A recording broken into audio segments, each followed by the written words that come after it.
नमस्कार दोस्तों, आज के इस वीडियो में हम जानेंगे टैली अकाउंट्स ग्रुप के बारे में एग्जाम्पल सहित। टैली अकाउंट्स ग्रुप में कौन सा लेजर किस ग्रुप के अंदर बनाया जाएगा, इसके बारे में पूरा स्टेप बाय स्टेप इस वीडियो में बताया जाएगा। कृपया वीडियो में अंत तक बने रहें और जानकारी अच्छी लगे तो चैनल को सब्सक्राइब, वीडियो को लाइक तथा अपने दोस्तों तक शेयर अवश्य करें। तो चलिए देखते हैं एक एक ग्रुप के बारे में। एक बार हम आपको टैली अकाउंट्स ग्रुप को दिखा दे रहे हैं। तो हम देखिए अल्टर पर जैसे ही क्लिक करेंगे और अकाउंट्स यहाँ ग्रुप लिखा रहेगा, जैसे ही इंटर प्रेस करेंगे तो कितने अकाउंट्स ग्रुप होते हैं इनकी लिस्ट यहाँ आ जाएगी। सबसे पहला अकाउंट्स ग्रुप है बैंक अकाउंट। यहाँ आप देख रहे हैं bank account. Bank account group में सभी बैंक के खाते को शामिल किया जाता है, मगर बैंक से अगर लोन लिया गया है उन खाते को उसमें शामिल नहीं किया जाता है। जैसे बैंक अकाउंट में सभी बैंकों के लेजर जो होते हैं, बैंक अकाउंट ग्रुप के अंदर सभी बैंकों के लेजर बनाए जाते हैं। जैसे आप देख रहे हैं HDFC bank, SBI bank, union bank इत्यादि। तो चलिए इसको प्रैक्टिकल करके भी देखते हैं। तो आप सबसे पहले यहाँ क्रिएट वाले ऑप्शन पर जैसे ही क्लिक करेंगे और यहाँ लेजर पर इंटर प्रेस करेंगे तो लेजर क्रिएशन का डायलॉग बॉक्स खुल जाएगा।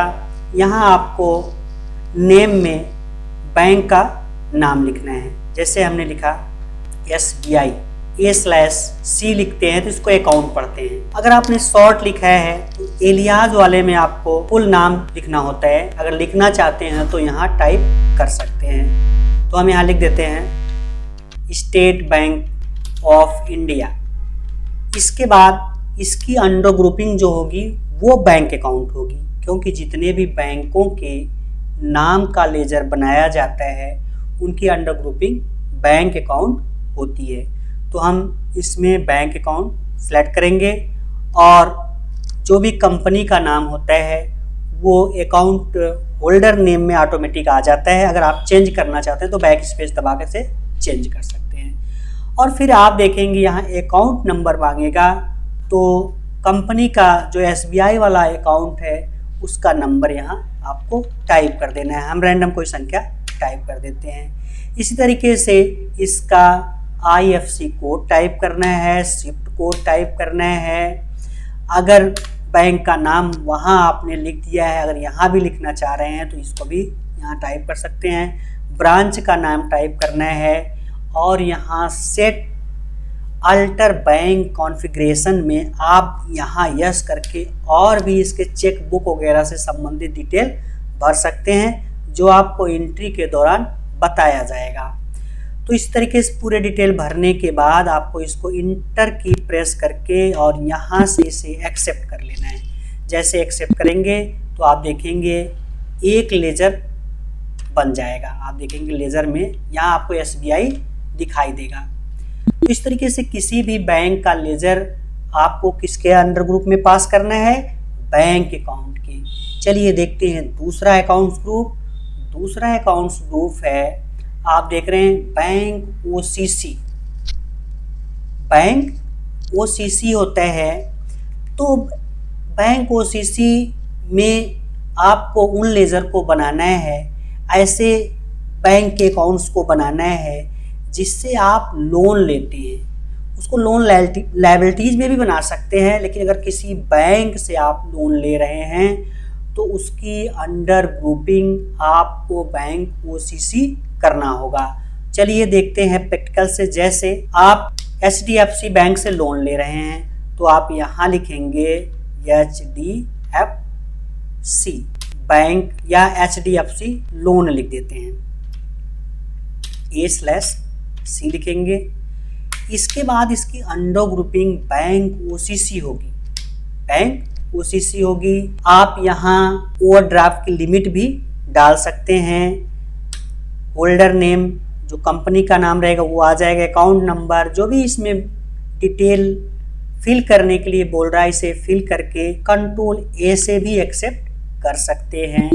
तो आपने ये सीखा कि OCC क्या होता है, किसके अंडर में इसको OCC अकाउंट बैंक OCC के अंडर में कौन से लेजर बनाएंगे। इसके बाद आप देख रहे हैं जो तीसरा है बैंक OD है। अगर बैंक ओडी है, बैंक ओडी का मतलब बैंक से अगर आपने ओवरड्राफ्ट किया है, ओवरड्राफ्ट का मतलब आपके खाते में पैसे नहीं होते तब भी आप पैसे निकाल लेते हैं। तो जिस बैंक में आपने ओडी सुविधा चालू कर रखे हैं, उस बैंक के अकाउंट को आपको बैंक ओडी के अंदर बनाना होगा। जैसे इसमें आप देख रहे हैं बैंक में दिया HDFC बैंक ओडी है, SBI बैंक ओडी है, UBI बैंक ओडी है। तो इस तरीके से आप इसे लेजर में बना सकते हैं। तो हमने यहाँ UBI बैंक ओडी अकाउंट यहाँ टाइप करेंगे। अब इसमें आ जाएंगे, बैंक ओडी अकाउंट सेलेक्ट कर लेंगे, लिमिट वगैरह डालेंगे, होल्डर नेम जो भी इसमें पूछ रहा है इसको फिल करने के बाद कंट्रोल A बटन से इसे एक्सेप्ट कर देंगे। इसके बाद जो नेक्स्ट है आप देख रहे हैं, यहाँ है ब्रांच एंड डिवीज़न। अगला जो ग्रुप है वो ब्रांच एंड डिवीज़न है। इसमें है यदि आपकी कंपनी की एक से ज़्यादा ब्रांचें चल रही हैं और उन सभी ब्रांचों का लेखा जोखा मेन ब्रांच पर किया जा रहा है, यानी जहाँ से आप कंपनी पर काम कर रहे हैं उसकी और भी ब्रांचें हैं और उसका हिसाब किताब आप ही कर रहे हो, तो इस कंडीशन में उन सभी सब ब्रांचों के लेजर को ब्रांच एंड डिवीज़न के अंतर्गत बनाया जाएगा। जैसे आप देख रहे हैं यहाँ एक ABC कंपनी है, प्राइवेट लिमिटेड कंपनी। इसकी एक ब्रांच गोपालगंज में, दूसरी आजमगढ़ में, तीसरी जौनपुर में। तो इन सभी लेजर को आपको ब्रांच एंड डिवीज़न में बनाना होगा जो बैंक की ब्रांचें होंगी। तो चलिए इसको प्रैक्टिकल्स के सहायता से देखते हैं। तो हमने यहाँ एक बनाया, अपने जो कंपनी है इसकी एक ब्रांच मान लीजिए आजमगढ़ में है, तो आप यहाँ भी लिख सकते हैं श्री टेक प्राइवेट लिमिटेड, यहाँ आजमगढ़ बना दें। इसके बाद इसकी जो अंडर ग्रुपिंग होगी वो होगी ब्रांच एंड डिवीज़न। इसी तरीके से इसका एड्रेस वगैरह भी भर करके और भी ब्रांच रहेगी तो उनके नाम को आपको बनाना होगा ब्रांच एंड डिवीज़न के अंडर ग्रुप में।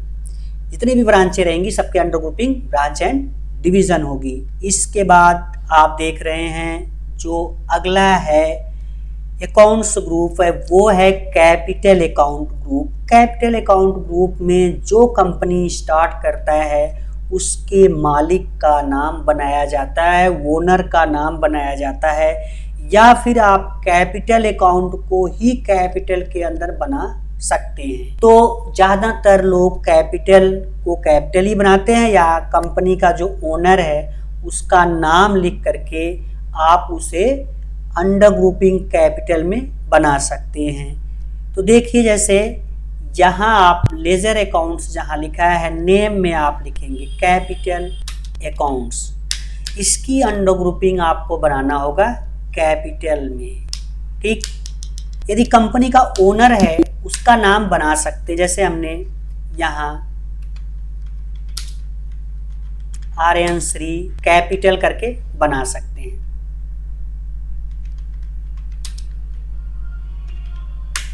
इसकी भी अंडर ग्रुपिंग क्या होगी, कैपिटल अकाउंट ही होगी। इसके बाद नेक्स्ट ग्रुप है cash in hand. Cash in hand में कैश से संबंधित समस्त लेजर को कैश इन हैंड के अंडर ग्रुप में बनाया जाता है। जैसे कैश हो गया या कैश डिस्काउंट हो गया, कैश के नाम से किसी पार्टी का नाम है तो उसकी अंडर ग्रुपिंग क्या होगी, कैश होगी। चलिए देखते हैं, जैसे हमने यहाँ बनाया कैश अकाउंट, वैसे कैश तो आपका पहले से टैली में बना रहता है, आप इसे कैश अकाउंट करके बना सकते हैं। इसकी अंडर ग्रुपिंग क्या होगी, कैश इन हैंड होगी। तो ऐसे लिखेंगे 2-3 अक्षर, तो आप लिखेंगे वो लिस्ट में आ जाएगा। इसके बाद इसे आप कैश इन हैंड के अंदर सेलेक्ट करके इसे एक्सेप्ट कर देंगे, तो इंटर की प्रेस करके भी आप एक्सेप्ट कर सकते हैं। ऐसी कैश डिस्काउंट है, कैश डिस्काउंट का भी लेजर का अंडर ग्रुपिंग क्या होगी, कैश इन हैंड ही होगी। इसको हम एक्सेप्ट कर देते हैं। चलिए देखते हैं नेक्स्ट ग्रुप। अगला जो ग्रुप है आप देख रहे हैं है करंट एसेट्स। Current assets. इसमें देखिए करंट एसेट्स ग्रुप में उन सभी संपत्ति को शामिल किया जाता है जिसे आसानी से कैश में बदला जा सकता है। यानी यदि आपने किसी कंपनी या व्यक्ति को एडवांस में कोई पेमेंट किया है तो उसे आप इस ग्रुप में शामिल कर सकते हैं। तो इसके लिए आप लेजर जैसे बनाएंगे advance salary, prepaid rent, prepaid insurance charge इत्यादि, इस तरीके के लेजर आप करंट एसेट्स में बनाएंगे, करंट एसेट्स ग्रुप के अंडर में बना सकते हैं। चलिए जैसे देखते हैं, यहाँ हम किसी को एडवांस अगर सैलरी पेमेंट करते हैं तो उसका अंडर ग्रुपिंग क्या हो जाएगा, करंट एसेट्स हो जाएगा। जैसे हम यहाँ लिख रहे हैं एडवांस सैलरी, इसकी अंडर ग्रुपिंग होगी करंट एसेट्स। इसे हम जो भी इसमें एड्रेस वगैरह है उसे फिल करके इसे कंट्रोल ए से एक्सेप्ट कर देंगे। तो इस तरीके से अगर किसी को आपने जैसे इंश्योरेंस LIC है आपने एडवांस में जमा कर दिया है, कुछ चीज़ें आप अगर एडवांस दे दिए हैं और आपकी वो संपत्ति है उसके अंडर ग्रुप में आपको सिलेक्ट करना होगा करंट एसेट्स, जिसे आप कुछ ही समय में कैश में बदल सकते हैं। इसके बाद आप देखेंगे जो नेक्स्ट ग्रुप है करंट लायबिलिटीज।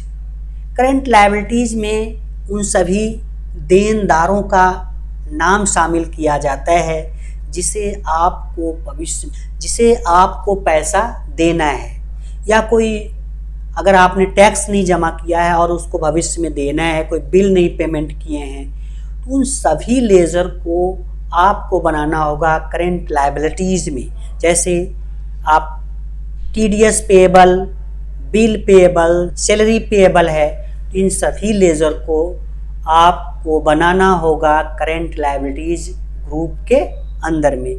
तो चलिए इसमें देखते हैं, आ जाते हैं टैली में और लेजर पर एंटर प्रेस करेंगे। जहां हम लिखते हैं बिल पेएबल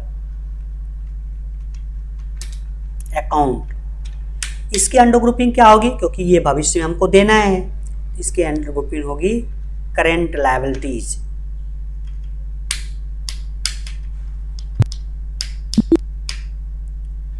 कोई टैक्स पेएबल है,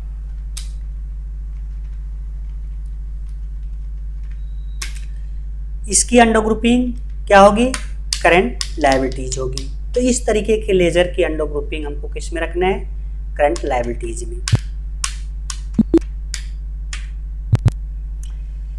अब अगला जो ग्रुप है ये है डिपॉजिट एसेट्स। डिपॉजिट का मतलब है कि जमा है, कोई फिक्स आपने डिपॉजिट किया है या कोई चीज़ इन्वेस्टमेंट कर दिए हैं, या आप कुछ ऐसी चीज़ें जैसे रूम ले रहे हैं और आपने रूम रेंट को पहले ही कुछ एक्स्ट्रा जमा कर दिया है, या कोई सिक्योरिटी है, आपने जैसे रूम लेते हैं तो आपको सिक्योरिटी मनी जमा करना पड़ता है, उन सबको आपको बनाना होगा डिपॉजिट एसेट्स अकाउंट्स ग्रुप के अंडर में।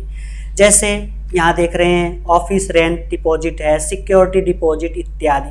तो इन सभी लेजर को आपको किसके अंदर पास करना है, डिपॉजिट के अंदर। जैसे सिक्योरिटी डिपॉजिट,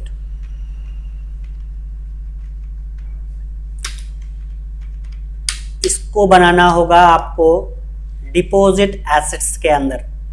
जैसे DE प्रेस करेंगे तो आप देखेंगे ऊपर सबसे आ जाएगा डिपॉजिट्स, इसको डिपॉजिट में बनाया जाएगा, इसे यहाँ से एक्सेप्ट कर लेंगे। तो इस तरीके के जितने भी लेजर होंगे उसे डिपॉजिट एसेट्स में बनाया जाएगा। इसके बाद नेक्स्ट है ग्रुप है डायरेक्ट एक्सपेंसेस। डायरेक्ट एक्सपेंसेस का मतलब होता है सीधा खर्चा। डायरेक्ट एक्सपेंसेस ग्रुप में उन सभी प्रकार के खर्चों को शामिल किया जाता है जिनका सीधा संबंध वस्तु के खरीदने में या वस्तु के उत्पाद करने से होता है। उन सभी खर्चों को आप इस ग्रुप में शामिल कर सकते हैं। जैसे आप देख रहे हैं वेजेज हो सकता है, वेजेज एक्सपेंसेज है, ट्रांसपोर्ट है, फ्यूल है, ऐसे बहुत सारे लेजर होते हैं जिनके पैसे को हमको तुरंत पेमेंट करना होता है। वो सब किसके अंडर में बनाए जाते हैं, डायरेक्ट एक्सपेंसेज में। तो चलिए देखते हैं आ जाते हैं टैली में और ये लेजर पर क्रिएट करते हैं। जैसे ये वेजेस है, वेजेस का मतलब होता है मजदूरी। जैसे मजदूर आप लगाएंगे उसको पैसे तुरंत चाहिए, तो इसको बनाएंगे डायरेक्ट एक्सपेंसेज में। डायरेक्ट एक्सपेंसेज में है। अब कोई आप सामान खरीदें, अगर उसको लोडिंग चार्ज करवाते हैं, लोडिंग देते हैं, लोडिंग चार्ज, ये भी डायरेक्ट एक्सपेंसेज में जाएगा। अगर फ्यूल वगैरह भरवा रहे हैं, मतलब जिसके पैसे का भुगतान आपको तुरंत करना हो, वो क्या होता है, डायरेक्ट एक्सपेंसेज होते हैं। इसके बाद आप देख रहे हैं नेक्स्ट ग्रुप है डायरेक्ट इनकम। डायरेक्ट इनकम है।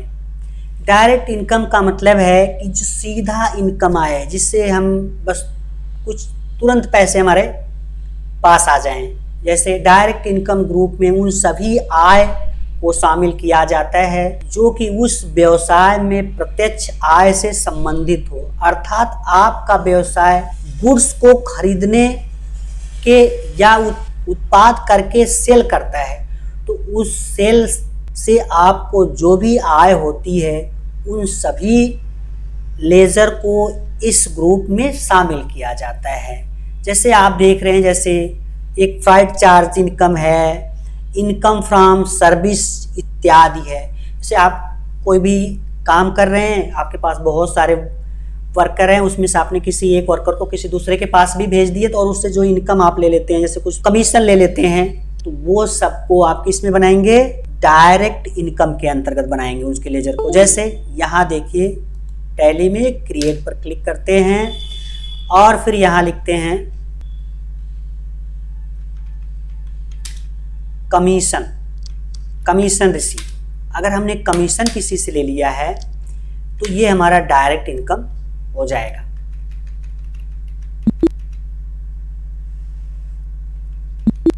इसके बाद नेक्स्ट अकाउंट ग्रुप है duties and taxes. Duties and taxes accounts group में व्यवसाय से संबंधित सभी प्रकार के टैक्स और शुल्क को इसमें शामिल किया जाता है, चाहे वो जीएसटी हो, चाहे वैट हो, चाहे सर्विस टैक्स हो, चाहे इनकम टैक्स हो। मतलब जो भी टैक्स होते हैं उनके अंडर ग्रुपिंग, उन सभी टैक्स के लेजर की under grouping duties and taxes होती है। जैसे हम एक लेजर यहाँ आपको बना करके दिखा दे रहे हैं। जैसे यहाँ है SGST, इसकी अंडर ग्रुपिंग क्या होगी, ड्यूटीज एंड टैक्सेज होगी, ड्यूटीज एंड टैक्सेज होगी। इसी तरीके से कोई भी टैक्स होगा, जैसे इनकम टैक्स, इसकी अंडर ग्रुपिंग क्या होगी, ड्यूटीज एंड टैक्सेज होगी। इसी तरीके से जितने भी टैक्स या शुल्क लगते हैं, अगर आप रोड टैक्स दे रहे हैं तो रोड टैक्स की अंडर ग्रुपिंग क्या हो जाएगी, ड्यूटीज एंड टैक्सेज हो जाएगी। ऐसे इसको बना करके भी देख लेते हैं, रोड टैक्स, इसके under grouping duties and taxes हो जाएगी। तो दोस्तों आज की वीडियो में बस इतना ही। बाकी अकाउंट्स ग्रुप के बारे में आप नेक्स्ट वाली वीडियो में देखेंगे। ये वीडियो आपको कैसी लगी कृपया कमेंट करके जरूर बताएं। मिलते हैं नेक्स्ट वीडियो में, तब तक के लिए धन्यवाद।